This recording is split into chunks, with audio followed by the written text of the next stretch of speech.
This is a sample chapter from Fitton Books. 6 Feet Under, Chapter 11.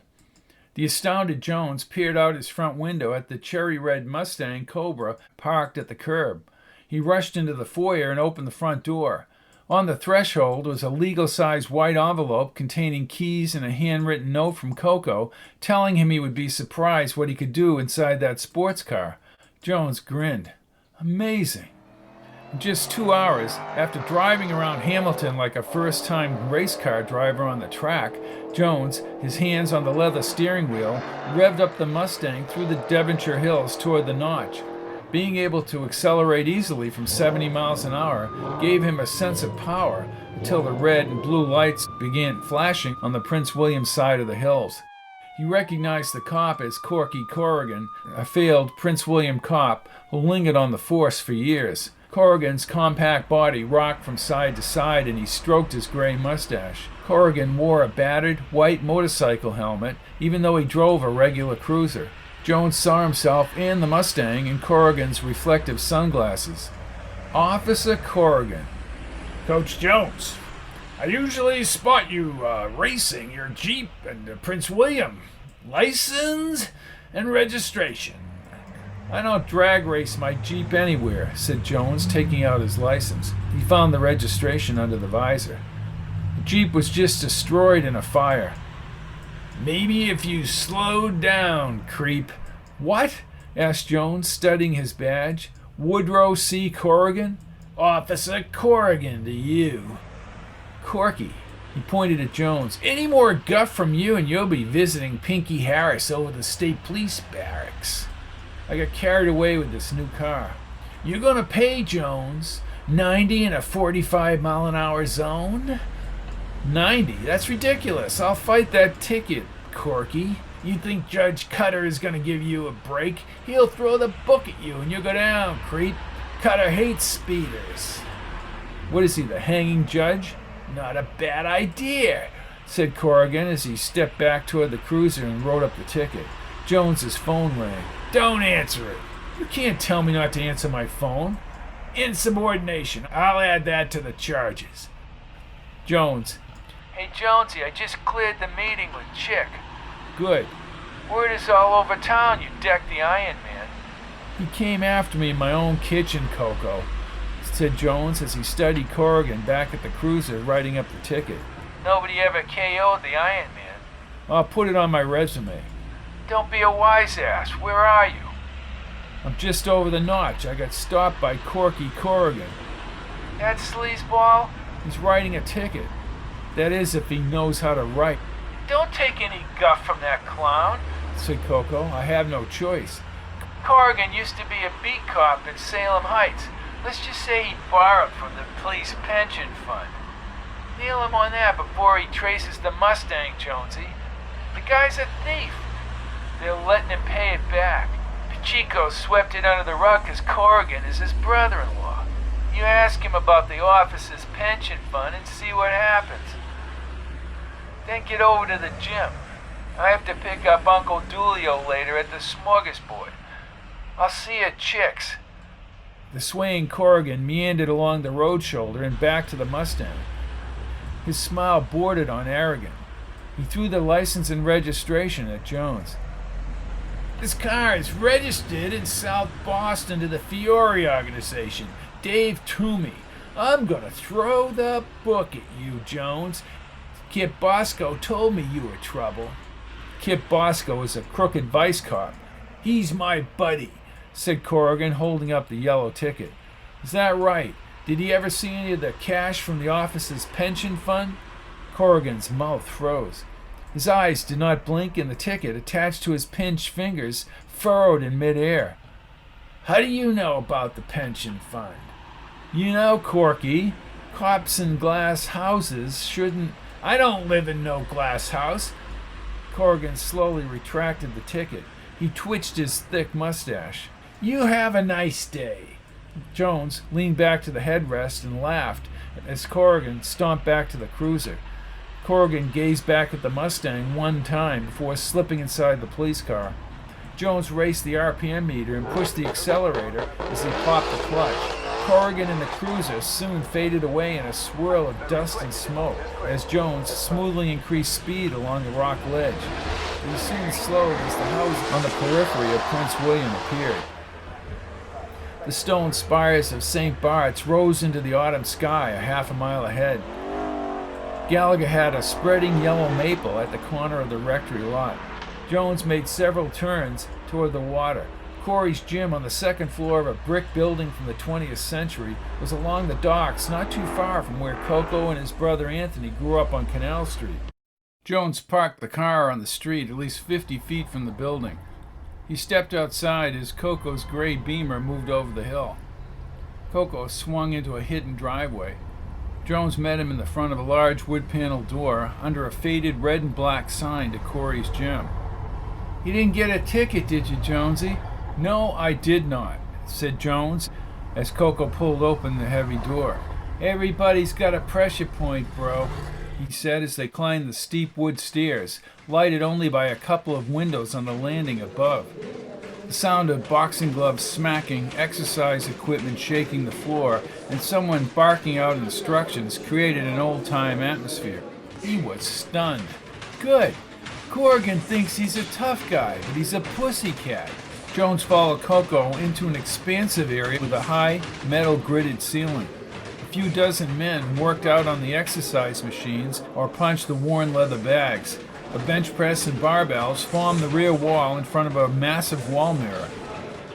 Under the tall windows, what appeared to be a regulation-sized ring with actual sparring partners had been elevated over the wood plank floor. Several women in tight yoga pants wandered around the musty gym. A craggy-faced man with thinning, wispy hair smiled when he saw Coco. He wore a gray jersey with the gym name in blue letters, and he had a white towel around the nape of his neck. "There's my man," said Chick as he cupped his hand and smacked the side of Coco's head. Jones had never seen anyone whack Coco. "How's the club?" "Haven't seen you in there in a while, Chick." "Things ain't like they used to be." He turned to Jones. "I seen you in the papers, Jonesy. You're building up quite a record. Then again, after that Toad Larson, you must look like a Superman," he said, shaking Jones's hands. "It's all over the streets what you did to the Iron Man." "He started it in my kitchen." That man's always had a temper, especially with a few pops, right, Coco? "All three of them Brannigans are trouble, Chick." Chick waved his hand through the air. "Old man Brannigan, Bose, fought here years ago before the Iron Man turned pro.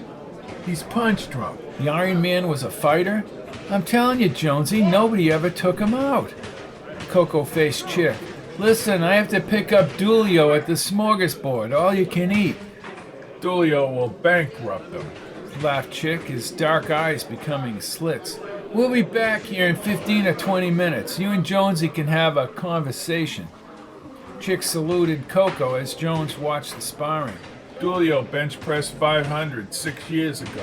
Nobody's ever beat that record." "He's a strong guy," said Jones. "You ever fight, Jonesy?" "A little in high school, nothing of note." "Want to go a few rounds with Kid Palooka up there?" asked Chick. "He's the one with the shaved head." Jones figured that Kid Palooka weighed at least 250, maybe close to 300 pounds. He wore an undershirt under his tank top and had bulging biceps larger than his legs. I'll rest on my laurels, Chick." "Son, I'll pay you $10,000 if you knock down Palooka. You don't have to knock him out." Jones produced a wide grin. "You can't be serious." Chick smiled. He had a space between his two front teeth. "Chick Corey is always serious." "Look, I've never been trained in boxing skills." "I'll give you $1,000 if you're still standing at the end of the round." "I don't think so." "Let me be frank with you. I've already got bets going down, not just in the gym, but around PW. It's even odds after what you did to the Iron Man." "All I want to do is talk about Mobley." "You want to talk about Mobley, then you'll have to go around with Palooka. All the money still stands." "Chick, I'm taking my life into my hands." just hit him like you hit the Iron Man, he said, holding Jones's elbow. I've got 6,000 on you. The Iron Man was invincible. Then I promise I'll talk as much as I can about Mobley. It will be worth your while. How long? 3 minutes? 180 seconds. You can survive that, and if you do better, we all make money. What do you say? All right, 1 round. That's the boy. I'll tell the kid. Jones could not have cared less about the money. He wanted to know what happened to Mobley. 2 blonde women in yoga pants approached Jones with shorts and maroon boxing gloves. You can change in the locker room, Jonesy, said the one with huge teeth. Let me give you a tip, honey, said the serious green-eyed one. What's that? Asked Jones as they escorted him toward the locker room. Luca hurt his shoulder yesterday. He hit his shoulder and he won't be able to jab. Thanks. Jones looked in the ring. Palooka gave him a brutal stare straight from hell. Oh boy. Less than 10 minutes later, Jones stood across from Palooka, a man at least 5 inches taller, with a reach that would keep him at bay. The stare had not abated, and his dark eyes made him even more formidable up close. Time lost its meaning when the bell sounded. Jones questioned why he had allowed Chick to talk him into facing this behemoth.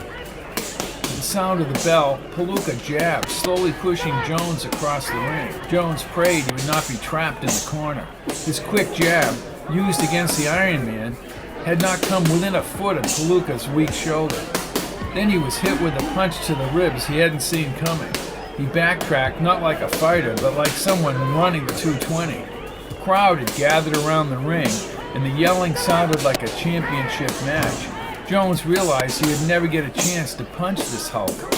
All he could do was circle and stay back. But Palooka was an experienced fighter. He bore in slowly, even though Jones stayed away from the ropes. The next punch came from Palooka's cocked right glove. Jones saw it coming but could not get out of the way. The force knocked him onto the ropes and sent his mouthpiece into the crowd. He slid down the ropes, his nose bleeding and his cheek pulsating. The referee, a scrawny little man with electrified hair, began the count. Somehow Jones sprang to his feet, shocking Palooka, who thought he had already won. He pummeled Palooka's stomach and shoulder. Then Palooka hit Jones with stinging counterpunches and a right cross that sent him to the canvas. At first everything was black, but then the gridded ceiling came into view. He heard Palooka laughing at him as he climbed up the ropes.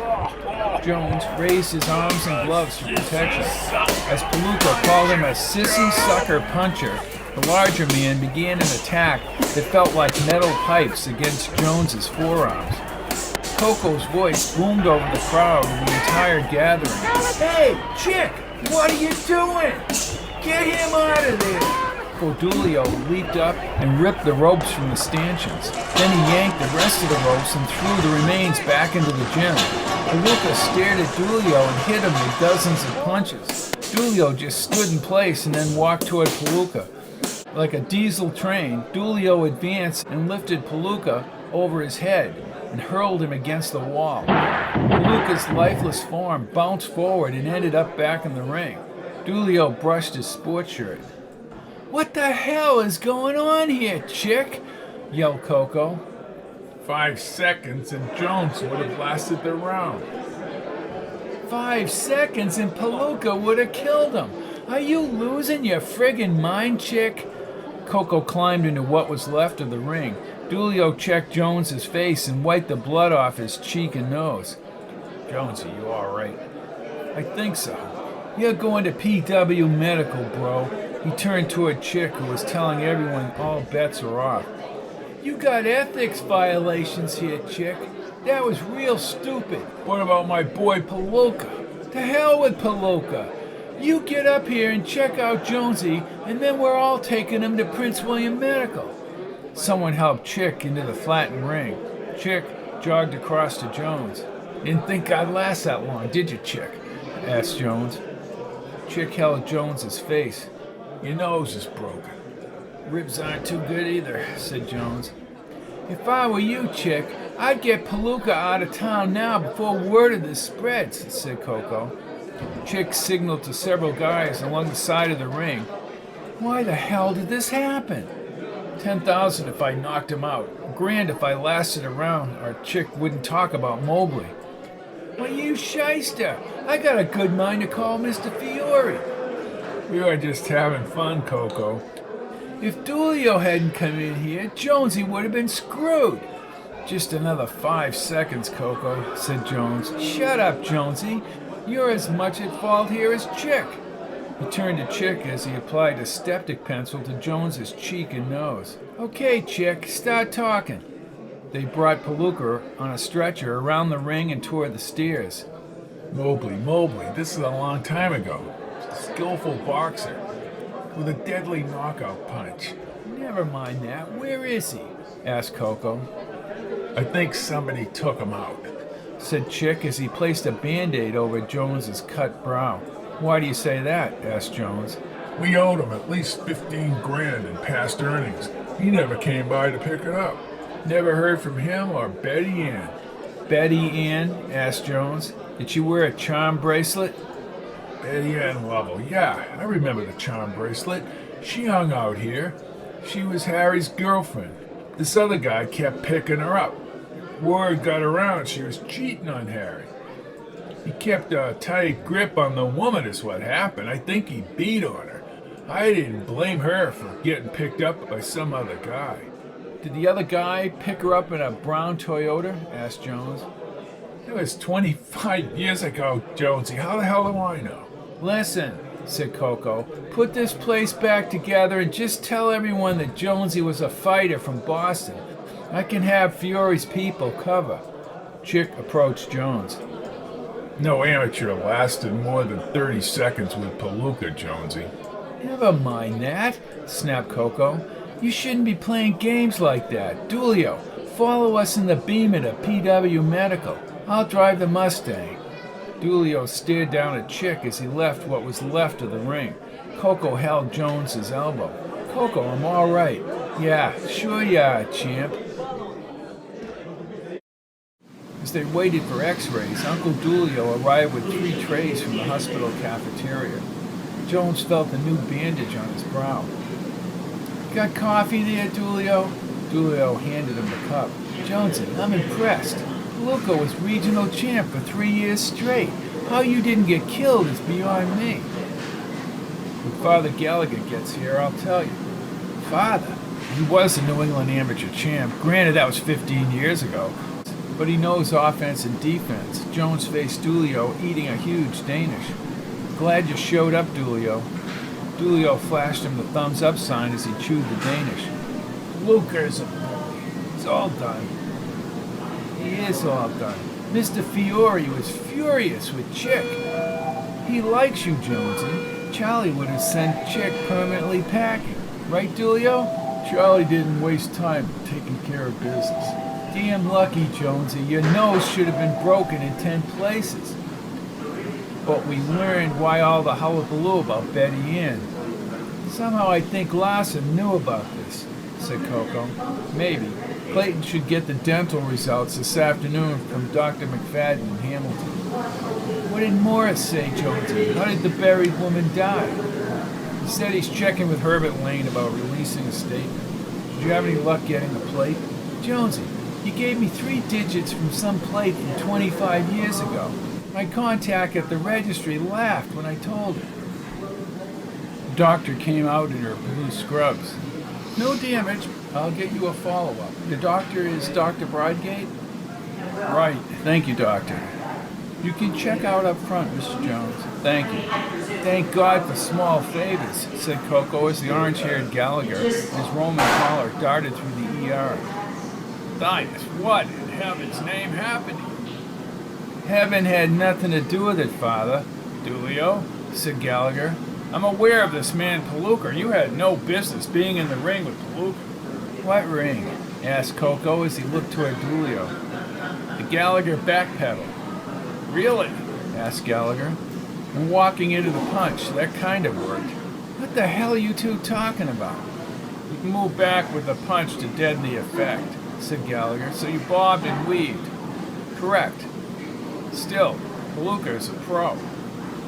Not anymore, said Dulio, finishing the Danish.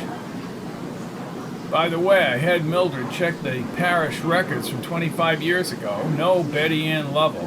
When I go to the next ecumenical meeting at First Parish, I'll check with Pastor Sykes, see if she was a parishioner. That's not the question, Jim. The question is, who did she go with in the Toyota when she ditched Mobley? And why did she return? Then the Toyota, according to Jerry St. Clair, showed up again, but we don't know when the Toyota left because Jerry fell asleep. Gallagher raised his brows. Sounds like his epitaph.